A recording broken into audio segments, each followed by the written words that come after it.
ओम नमः शिवाय। श्री शिव महापुराण, दूसरा खंड, दूसरा अध्याय।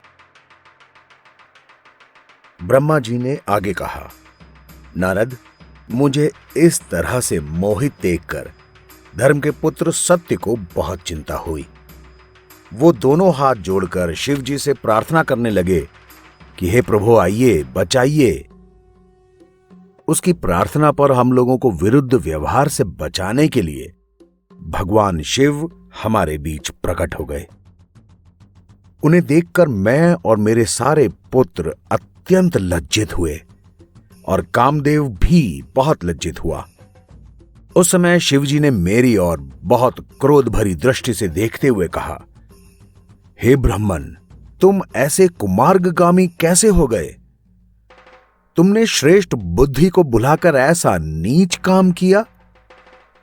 तुम वेद पाठी होते हुए भी उस ज्ञान को भुला बैठे और लज्जा त्याग करके ऐसे अधर्म की तरफ प्रवृत्त हो गए। यह उचित नहीं है।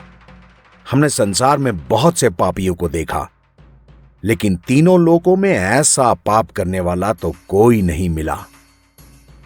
हे नारद, इस प्रकार शिवजी ने मेरी बहुत निंदा की।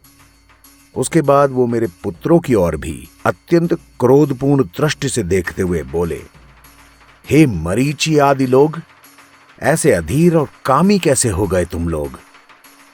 तुम सब ब्रह्मा के पुत्र हो और तुमने वेदों का अध्ययन किया है, फिर भी तुम इस तरह से मोहित हुए। इसके लिए तुम्हें सहस्त्रों बार धिक्कार है। भगवान सदाशिव के मुख से निकले हुए इन शब्दों को सुनकर मैं और मेरे पुत्र अत्यंत लज्जित हुए।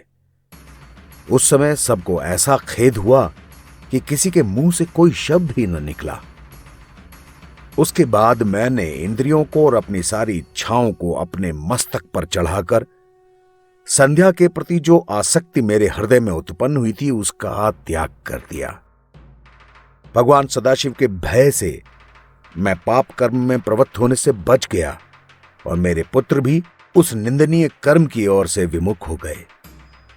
उस समय भय के कारण मेरे शरीर से जो पसीना टपका, उससे 64 योगिनियां उत्पन्न हुई, जो संसार से विमुख होकर तपस्या में लीन हो गई। उसके बाद 86 पुत्र और उत्पन्न हुए। दक्ष प्रजापति के शरीर से पसीना निकला, उससे एक स्त्री की उत्पत्ति हुई। अत्रि, मरीचि, पुला, भृगु और तुम अर्थात नारद के शरीर से कोई पसीना नहीं निकला। वशिष्ठ, विश्रवा, अंगिरस और क्रतु के शरीर से जो पसीना निकलकर पृथ्वी पर गिरा, उससे संपूर्ण अंगों सहित पितरों की उत्पत्ति हुई, जो सबसे प्रतिष्ठा प्राप्त करने वाले, योग्य और प्रसन्नता प्राप्त करने वाले बने। उन्हें उसी समय वेद और धर्मशास्त्रों का ज्ञान अपने आप हो गया। वे सब परम धार्मिक, धर्म का उपदेश देने वाले और संपूर्ण कार्यों को करने की क्षमता रखते थे। हे नारद, क्रतु से सोमपा, वशिष्ठ से अहिबुर्गन, पुलत्स्य से आजप्य और अंगिरस से बहिर्पद हुए। इस तरह पितर 4 तरह के होते हैं, पर वो 6 तरह से प्रसिद्ध हैं। इस प्रकार मेरे धर्म की रक्षा करके भगवान सदाशिव अंतर्धान हो गए। उनके चले जाने के बाद मैंने अत्यंत क्रोधपूर्वक कामदेव की ओर देखा और उसे श्राप देने की इच्छा प्रकट की। उस समय मेरे सभी पुत्रों ने मुझे बहुत समझाया, परंतु मैंने माया के वशीभूत होकर उनकी बातों पर कोई ध्यान न दिया। उस समय मैंने कामदेव से कहा, अरे मूर्ख, तूने यह क्या दुखदाईपन किया जो मेरे हृदय को ऐसा घोर पाप कर्म करने की ओर प्रवृत्त कर दिया? तूने अपने पिता की यह खूब सेवा की, इसलिए तूने जैसा काम किया है वैसा ही अब तू फल भी पाएगा।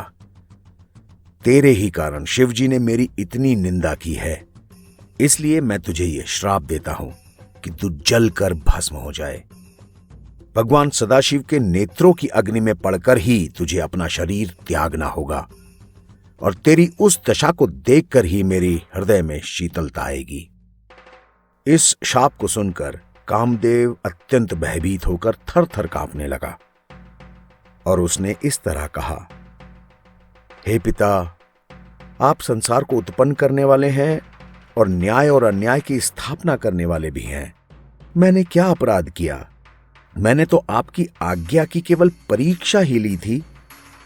मेरे भाग्य में आपने मेरे लिए अब जो आज्ञा दे दी है वो तो अवश्य होगी ही, लेकिन अब आप कृपा करके मुझे ऐसा वरदान भी दीजिए जिससे मैं शिवजी के नेत्र ज्वाला से भस्म होने के बाद पुनः उत्पन्न भी हो सकूं। इस तरह मुझ पर कृपा कीजिए।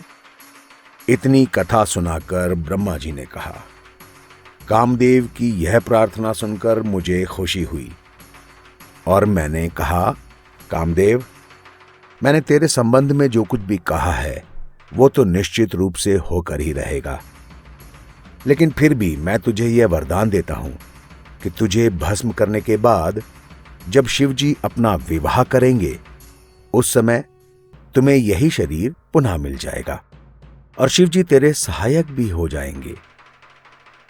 इस बात को सुनकर सभा में फिर से नवीन आनंद भर गया।